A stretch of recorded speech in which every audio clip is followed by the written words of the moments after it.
Families in L.A. try to reach their relatives in Japan after that massive earthquake. The tsunami advisory closes beaches here in SoCal. Flights canceled out of LAX. Team coverage is next. Good morning, I'm Dick Helton. And I'm Vicki Moore. It's Friday, March 11th. Here's what's happening at 7:09. That devastating earthquake and tsunami in Japan causing a lot of concern here in Southern California. Beaches and harbors closed, airline flights canceled, and a lot of people trying to reach their loved ones in the quake zone. Our team coverage on KNX starts with John Baird. He is live in Newport Beach. Officials have shut down all the harbors, beaches, and piers here. The Newport Pier is blocked off by a bunch of trucks right now. The major concern, strong currents. Jennifer Schultz is with Newport Beach Fire. We don't expect any wave activity till approximately 8:30. We are clearing the beaches well before that to just ensure that everybody is off the beach.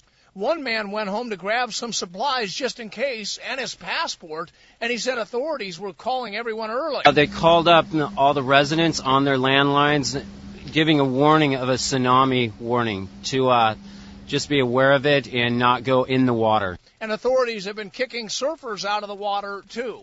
Live in Newport Beach, John Baird, KNX 1070 News Radio. In L.A. County, the only beach closed so far is Malibu, just as a precaution. San Diego County beaches, harbors, and piers also closed. They're expecting some strong currents and waves up to 2 feet high in La Jolla and Imperial Beach, so just 2 feet high. Obviously, a lot of concern in L.A.'s Little Tokyo this morning. Let's take you there live. Here's KNX 1070's John Brooks. One man told me he couldn't reach his sister in Tokyo by telephone, but he'll be trying again later today, perhaps when the volume of telephone calls drops off or perhaps service gets better. Japan has 4 main islands. The earthquake was on the northern part of the main island of Honshu, and if you have relatives there, there's a whole lot of concern this morning. But for this man who has relatives in the south, not quite as much. Oh, yeah. Well, in southern Japan, they just heard about it on the radio, that's it, and the television. Oh, yeah. Yeah, that thing lasted like 5 minutes. In the hotel lobbies, clerks are telling me people have been logging onto the internet in hopes of finding out more from remote areas of Japan where communications are cut off. Live in LA's Little Tokyo, John Brooks, KNX 1070 News Radio. KNX News Time 7:11. We're going to go live now to Tokyo. Tom Byer is an American living and working in Tokyo. He's got a family, 2 young children, and he suffered through this earthquake. Tom, thank you for joining us live. Just tell us how you're doing. No problem. I'm doing fine. It's a little bit after midnight now. The quake struck a little bit before 3 o'clock in the afternoon. It's kind of lucky. It's a Friday afternoon. I came home early from work, and I've got 2 little boys, a 2-year-old and a 5-year-old, and my wife. And yeah, I've been living in Japan for 25 years, so we kind of, we learned to live with these tremors and quakes. But I mean, this one was just different. It just was never ending. Tom, let me ask you this. On the basis of what you're able to learn, I don't know how much information you're able to get through there in Tokyo on local television and things like that, but the images that we're seeing here in Sendai and some of these other towns that were affected by the tsunami are just extraordinary. Yeah, they are. I've been watching it all day, and you get a lot different local coverage here that's going out into the international community. I mean, basically, Sendai is northeast of Tokyo, and all those areas that are devastated by the tsunami, those are all coastal fishing areas. So if you see those, you can see the kind of characteristic of these white and blue boats, these huge boats that are floating almost like little toys in a bathtub. Those are all fishing. But I mean, the economical impact this is going to have on that region is going to be devastating. And also what we're hearing is the fact that we've got, in some reports, of hundreds of people that have been found dead. I mean, the death toll seems to be very difficult to try to put a number on. But what are you hearing there right now? Well, the official count, we haven't heard in the hundreds yet. But again, it's still early. It's nighttime here. I mean, search and rescue is virtually, impossible to do at this point. One thing I would say, I mean, it really differs between what happened in Thailand and Indonesia several years ago with the big tsunami, is that the early warning system here is quite sophisticated.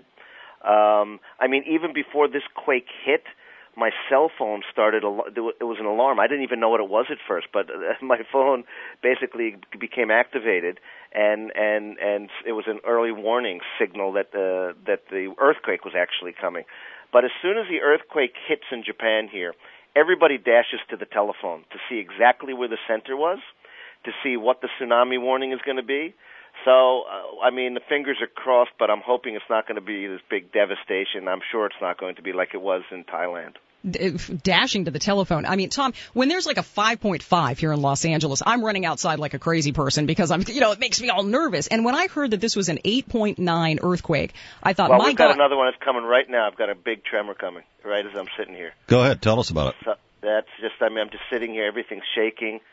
This is just like endless, man. It's I've never seen this, felt this before in my life. It's not terrible, but it's there. It seems like since it started at 3 o'clock in the afternoon, we've had absolutely no relief from it.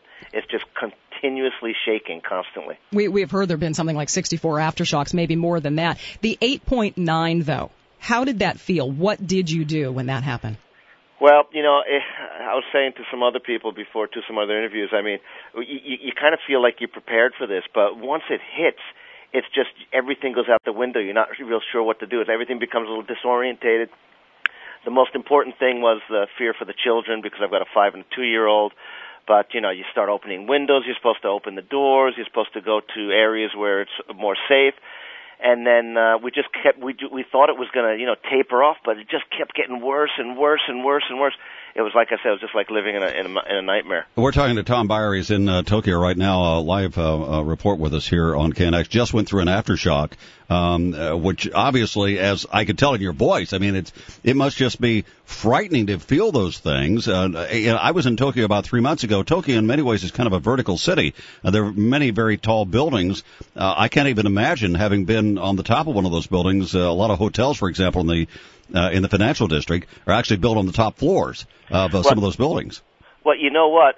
Again, being here 25 years, in a weird way, being in the bigger buildings, you don't feel it as much. It sways somewhat, but man, when you're at the ground level, it's just a completely different, a different atmosphere. It's a different feeling, and it feels like you're like in a blender. I've been in some of the big ones over the years and been at the top of large story buildings, but they are built quite well. They're what they call the earthquake proof.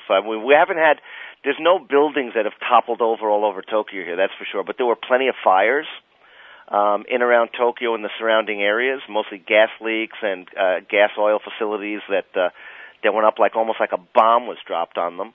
But most of the problem inside Tokyo is just all of the millions and hundreds of thousands of people that have become stranded because after 3 o'clock, once a big quake or any quake hits, automatically all of the train system completely shuts down, just completely shuts down. And it just has not started up since 3 o'clock this afternoon, so nobody can get home. Everybody relies on mass transit. Yeah, we've been seeing the video, like you said, of the fires at an oil refinery. It did. It just looked like a bomb went off. Yeah, that oil refinery is very close, right down the street to where my soccer academy is. Very close. You mentioned how you coped with this. How are your kids? Kids are fine. At first they thought it was they didn't. It's the first time for them to experience this. Then kind of the panic set in because, the kids could see mommy and daddy were quite concerned about it, especially my wife. She completely freaked out about it. My wife is Japanese. And so one of we have a 2-year-old. He was quite shaken up. The 5-year-old didn't seem as bad. But, it's just, you're just not sure what to do, And then we went and my wife was smart enough to go and put bicycle helmets on both of the little kids. But again, you train for it and we lived through it and 25 years, I've been through all the big ones, but this one was just completely different. Yeah, Tom, let me ask you, and then we'll let you go because I know you're busy there and it's late at night, as you indicated. But a lot of people here, obviously in Los Angeles, who have relatives there in Japan, throughout the islands, certainly in Tokyo. And they can't get through right now, as we've been able to get through to you. So what would you say to them? Just sort of characterize what's going on there, particularly in Tokyo, and what words of comfort that you could give to our listeners here. Sure. Well, again, the pictures are horrific, of course, like anything. But I would be rest assured that most people are, of course, if you're living on those coastal areas. But again, I think the evacuation was very, very good. But if you look at any place else in Tokyo, anything below Tokyo in the southern area is completely unaffected, nothing. And even around the Tokyo area, I'd be surprised if we even had any deaths here. But it's really mainly just those horrific seaside towns that are fishing villages. And also you got to remember that in Japan, along that coastline there, all of those houses are kind of old houses that are built of wood. So that's why you see them. But I mean, for the most part, I think, you know, if depending on where you live, but I would say that most of the people are okay. You know, I'm going to be very, very happily surprised as well if it's not. But I think for most people that are living in the cities or are here on vacation and things like that, I think they're fine. All right, Tom, appreciate your time again this morning. I know it's difficult for you, and as it is for everyone there. Tom Beyer, who's been living in Tokyo for quite a number of years. You heard him talk about a soccer academy there. He's a well-known soccer coach there in Tokyo and throughout Japan, for that matter. And we certainly appreciate his time with us here this morning on KNX. KNX News Time, 7:20. We're going to get to your traffic report in just a moment, find out what's happening out there, but we certainly wanted to get the information from Tom right on the scene. If you were with us for the entire interview, you heard him actually go through one of the aftershocks while we were on the air. So of which there have been about 64 there's a lot since of them. It happened. And if you can imagine. As he says, it gets your attention. KNX News Time, 7:20. We're going to get to Tommy Jackson for a full traffic report in just a couple of minutes, but right now we do have one big issue. Yeah, I had a couple of them there. Singular just canceled in Lake Forest, northbound 5 before El Toro Road. All lanes have just recently cleared. You jam from Crown Valley Parkway, and then they just ran a traffic break to clear another accident in Industry, westbound 60 before the 605. Dick? Okay, back to Tommy in just a couple of seconds for the whole roundup on what's happening with your traffic. KNX News Time, 7:25. Traffic and weather together on the 5, sponsored by Allstate. Here's Tommy. Let's get the ball rolling in the valley. How's your 405 up into the Spavada Pass? Scott Bird, KNX Air 1070. Definitely Friday morning lights by 405 standards, much better than usual, but heavy here southbound 405 Sherman Way as you work your way into the Spavada Pass. Northbound side, good shape through the San Fernando Valley. 118, your Allstate good hands through to the morning out of Simi Valley into the San Fernando Valley and vice versa. If you're on the 101, the Ventura Freeway out of the West Valley, east on the 101, slow and go conditions set in. Around Tampa, I'd call that Friday light. Let's go to Jeff Baugh, top to bottom on the 605, KNX Air 1070. If you're in the rideshare lanes, just keep on driving. It's kind of normal stuff here. Northbound, a lot of slowing, 91 up to the 5. Southbound, coming down from the Pomona Freeway, but again, all lanes open. Now, Jeff, you looked at that wreck, West 60, before the 605 on the shoulder at this point? Sure did, but the problem is they had to stop all traffic there for about 5 minutes to do it. That's what caused the backup. And big backup heading away from, it looks like, the Laguna area north on the 5 freeway from about the 73 at this point due to the accident in Siglert that has been canceled at El Toro Road, a little bit before north on the 5 freeway. So a big backup through Mission Viejo heading up into Lake Forest this morning. And there's another accident reported that I wanted to mention to you in Orange County, southbound 5, Camino de Estrella. This accident just went over to the right shoulder. Cut-rate insurance companies can cover your car. Allstate can help you protect your home, apartment, motorcycle, boat, RV, snowmobile, and more. Call a local Allstate agent at 888-ALLSTATE or visit allstate.com today. Traffic and weather together on the 5s. Our next report at 7:35, online anytime at cbsla.com. From CBS 2, sunny skies today, high in the upper 60s. Your money, your life. Here's Bob McCormick with Money 101. What does it take to win in business or life? A good story. Peter Guber served as studio chief at Columbia Pictures, CEO of Polygram Entertainment, chairman and CEO of Sony, and chairman of his current company, Mandalay Entertainment. He's produced films like Rain Man, Midnight Express, Batman. But the same principles, he says, that apply to a hit movie apply to life. Well, I've been on both sides. I've produced the films, I've developed the films, found the television shows, the books. The factor is that you have to recognize that it is called show business. It's not called show. So unless you can monetize your assets, whatever they are, unless you can show that the audience is tuned in, turned on, and acquired or bought your product, you're going to lose. You'll be telling to lose. You want to tell to win. So the idea is you want to move them to action. In his book, Tell to Win, Peter Guber argues success is won by creating compelling stories. If you aim at their heart, they'll expect experiences, and they'll open their heart up. And what's the magic of being able to tell your facts, figures, and information and the meaning of it into a story for that audience? Then they have something to pay forward. They become viral advocates. Bob McCormick, Money 101, KNX 1070, News Radio. KNX News Time, 7:28. Where the News Watch never stops. This is Southern California's only all-news radio station, KNX 1070 News Radio. Good morning, I'm Dick Helton. And I'm Vicki Moore. Some of our top stories. Just sitting here, everything's shaking. I mean, this is just like endless, man. Aftershocks to the massive earthquake in Japan just keep on coming. The death toll is mounting, damage unfathomable, and the ripple effect is being felt here in SoCal. Team coverage is next. It's Friday, March 11th. Here's what's happening now at 7:30. The sound of a massive 23-foot wave washing over parts of Japan, taking a train, ships, cars, and homes in its path. Looks like a bomb went off at an oil refinery with a huge fire there. A nuclear power plant's cooling system has failed. Thousands of people who live around that plant have been evacuated. The video is unbelievable. We spoke live just a short time ago with Tom Byer. He is an American who lives in Tokyo. The most important thing was the fear for the children, because I've got a 5 and a 2-year-old. But, you start opening windows, you're supposed to open the doors, you're supposed to go to areas where it's more safe.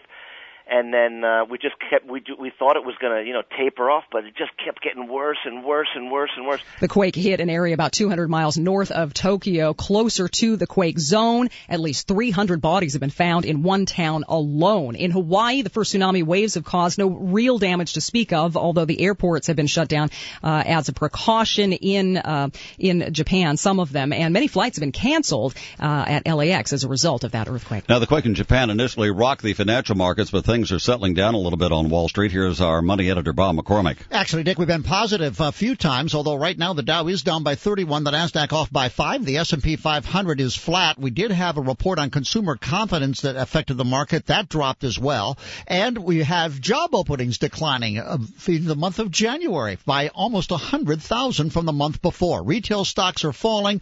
Gold has turned higher, up $2, and oil remains at $100 and change after falling below that immediately after the quake. We'll have more in a few minutes on what's happening and moving the markets. Bob McCormick, KNX 1070 News Radio. For a lot of people who live here in Southern California this morning, it's all about working the phones, trying to reach out to the loved ones in Japan. Our team coverage continues with KNX 1070's John Brooks in Little Tokyo. People who do have relatives in Japan are using whatever means they can find to get in touch with their loved ones. They tell me there's an emergency hotline that some people are calling where they can leave their name and number, and the person in Japan can check in and then make the connection if they can get a line out.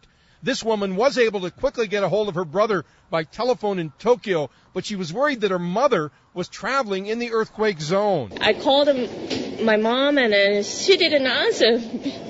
And I was worried, that woman, but she called me back right away. And then she said she came back from north, where hit the tsunami and earthquake. And then she came back yesterday. Thereby escaping the worst in the northern part of Honshu Island. That's the main island. Another man tells me he tried repeatedly to get through by telephone but could not today. So there are many people here worried, very worried this morning. Live in LA's Little Tokyo, John Brooks, KNX 1070 News Radio. Brea Canyon, South 57, got an accident and a backup. We're going to update you next. KNX News Time, 734.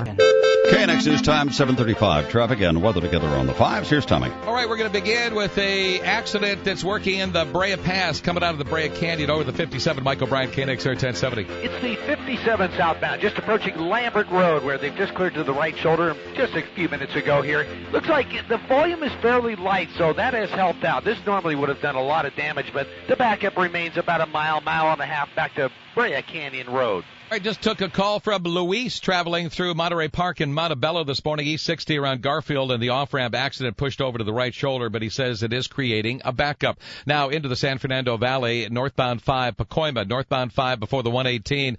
Recent accident reported, a couple of vehicles. This involves a semi, and it's being reported in lanes, so heads up coming up on the 118 north on the 5 freeway. Let's catch up with Jeff Bond, KNX Air 1070. Jeff, what do you have? Looking at the drive now, your drive coming up on the 405 from Steel Beach all the way to LAX. It's pretty good, actually. It was a minor problem north 405 at Normandy, just north of the 110. That's over to the shoulder. So actually, you'll keep moving all the way up to the airport. And if you're traveling in Orange County this morning north on the 5 freeway coming through Mission Viejo, you know that something has happened. It's a SIG alert that canceled in Lake Forest northbound 5 before El Toro Road. That's the reason for all the slowing north on the 5 freeway.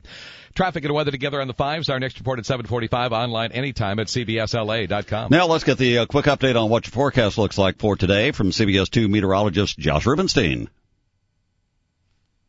Well, it's quicker than I'd anticipated, so I'll tell you what the forecast looks like myself. The forecast for today, temperature readings that will be in the upper 60s under mostly sunny skies. In just over an hour, Southern California coastal areas will see the first effects of that massive quake and tsunami that hit Japan and the waves hitting Hawaii. Authorities in Orange County have shut down areas along the water. Let's go live to the Newport Beach Pier, and KNX 1070's John Baird. No fishing, no swimming, no surfing, nothing. Officials have closed down the piers, the harbors, and the beaches, but only as a precaution because the first waves from the tsunami are expected to lap up again. Is with the Newport Beach Fire Department. It's basically, it creates strong currents, and that's why we're trying to keep people out of the water. There could be a small rise in sea level. So we're just trying to keep, or just kind of a stronger tide, I guess. So we are just trying to keep people away from the water. They forced surfers to get out, and they've actually blocked off the pier with trucks. They're not expecting, though, any homes to be flooded or any damage.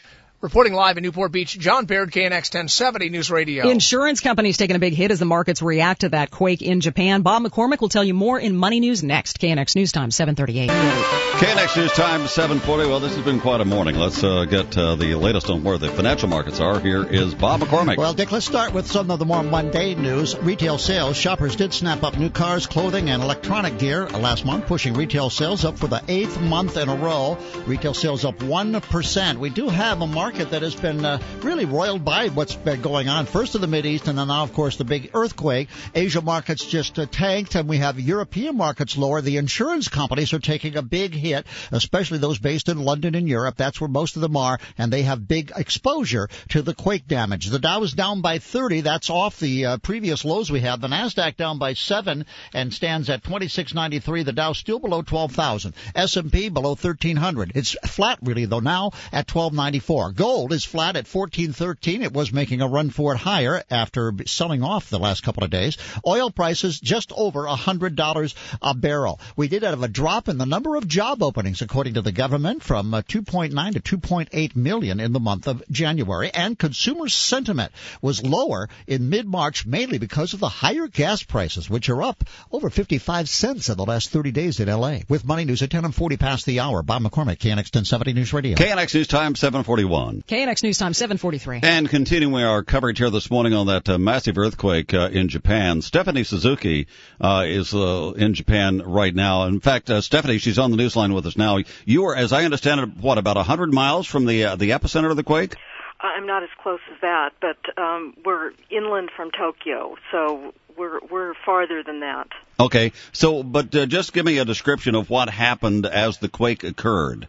Yes, well, I'm from Southern California originally, and it's the biggest earthquake I've experienced. It's like our whole apartment just felt like it went back and forth from side to side for a couple of minutes. It was really bigger than either of us had experienced before. Yeah, we were talking with Tom Beyer, who's a soccer coach living in Tokyo itself, a little bit earlier this morning, and he was just describing not only the enormity of what he felt, but the continuation of the aftershocks. Has that been your experience as well? Yes. Also, and the aftershocks were very strong as well, and also the back and forth movement. On the basis of what you've been able to learn from local coverage there. Yeah. I mean, obviously there's great concern along the coastal areas where the tsunami came through. What are they saying now about damage, about casualties? What are you hearing? Well, we were listening to the radio, and it just the count is going up, but I think it's still it's 12:45 at night here, which means that we don't exactly know what's going on. I think we'll know more in the morning, but we keep hearing more and more people with trouble. I know for us here, and I think they said about 8.5 million households are out of power, which is what we are too. And it's just everything is black. It's cold. It should be below freezing in most of the areas tonight. It's not easy, I think. Yeah, I mean, we forget that where you are because of, you're in the dead of winter right now. Yes, and we've had an especially cold winter this year, too. So in the Sendai area, it should be very cold tonight. It's not good. Yeah, there's certainly no question about that. I mean, obviously everybody's trying to mobilize. Yeah. But as you point out, you're in the middle of the night right now. You're in the dead of winter. I mean, the impact just on the human toll is going to be extraordinary from this. Yeah, I think so. It's going to be one of these things that's just going to go up and up, I think, and every news story that we hear, and we can't, we are on listening to the radio. It's just more and more people that are affected or are dead. And as you pointed out, it's after midnight for you, but I suspect sleep is out of the question. Well, it is kind of, but still you get tired. You have to rest too. Yeah. Yeah, no question. But well, we'll let you do that. But we do thank you for your time, Stephanie Suzuki. There, an American who, as she indicated, has lived in Southern California, but something extraordinary, certainly in her life today, and for all of those people in Japan. KNX News Time 7:46. Let's update you on traffic and weather together on the fives. Sponsored by your Southern California BMW Centers. Here's Tommy. By the way, this is a great opportunity and a reminder to be earthquake prepared here in Southern California. In your home, your work, and also your vehicle. All right, let's go to the Santa Monica Freeway. Jeff Boss looking at that in KNX Air 1070. One drive that you just can't sort out late, that's for sure. It's really miserable this morning. Vermont all the way out to Santa Monica around 20th Street. It is just a crawl, so if you got a plan B, C, or D, I'd use it, that's for sure. Washington looks good. Even the eastbound drive has some volume into it, but at least everybody's moving into downtown. Slow drive out of Cerritos this morning west of the 91 as you make your way through Bellflower and Long Beach this morning. No accidents or stalls to mention to you. Over to the 5 freeway, the Santa Ana portion, northbound side of the 5. Slow and go conditions from Rosecrans as you make your way up into the East LA interchange. And I did hear from a listener a few minutes ago talking about a slow drive coming through Hacienda Heights this morning west on the 60. Wanted to know why there was an accident and lanes were stopped for a while before the 605. This accident still lingers along the right shoulder. Then I heard from Rex. He's talking about an animal carcass in lanes eastbound 10 before Vincent in the Baldwin Park area. Now let's catch up with Mike O'Brien at KNX Air 1070 over the 91 freeway. 91 westbound, still a little sluggish through Corona. You got a tough mile there from about Main Street over to Lincoln, and up ahead a bit tougher from Weir Canyon to the 55. Hurry into your local BMW center and lease a BMW 328i for only $329 a month. That includes a credit of $750. Visit SoCalBMW.com/finance for details. Traffic and weather together on the fives. Our next report at 7:55 online anytime at CBSLA.com. From CBS 2, sunny skies today. Temperature readings in the upper 60s. This is Southern California's all-news radio station, KNX 1070 News Radio. I'm Dick Helton. And I'm Vicki Moore. Here's what we know right now about that 8.9 magnitude earthquake in Japan. The tsunami that followed had 23-foot waves. The damage and death toll growing by the minute. We are just learning that a dam has broken in northeastern Japan, washing away homes. No word yet how many. That was from the Kyoto News Agency. But this wave and the debris pushing over the land has taken with it a train, ships, hundreds of cars, just wiped out homes, buried bodies in the rubble. At least 300 people found in one town alone. A nuclear reactor cooling system had failed. Actually, a few of them had problems, but it is expected to be restored soon. More, another update coming up in just minutes here on KNX. KNX News Time 7:49. The NFL season could be at stake today. Here's Chris Madsen. The 2 o'clock deadline looms large this afternoon between the NFL owners and the Players Union regarding the fate of the current collective bargaining agreement. Federal mediator George H. Cohen requested that both sides keep the details of their discussions private, but when you are trying to divvy up a $9 billion pie, emotions get the better of you, as in the case of Union Rep DeMaurice Smith. This is exactly a document from the National Football League that talks about how they were going to go about securing television money, and I quote, for cash during a lockout. Everybody who reports this here have an obligation. Stick to the facts. And, of course, those facts will come out clearly over the next couple of hours. With sports at 20 and 50 minutes past the hour, I'm Chris Madsen, KNX 1070 News Radio. KNX News Time 7:53. Back to Japan now in the aftermath of that devastating earthquake, 8.9 earthquake. Joining us live is Irene Hirano Inoue, the president of the U.S.-Japan Council here in Los Angeles, and also the wife of United States Senator Daniel Inoue. Ms. Inoue, obviously it's the middle of the night for you there, but there is going to be a great deal of need for efforts on the part of not only the United States, but certainly the world community to come to the assistance of Japan. What can the United States do? What should the United States be doing as it tries to mobilize to help? Well, I think right now we will want to wait and see exactly the extent of the damage. I know our thoughts and prayers are with those that are particularly in the Sendai area of Japan, which was the heart of the earthquake.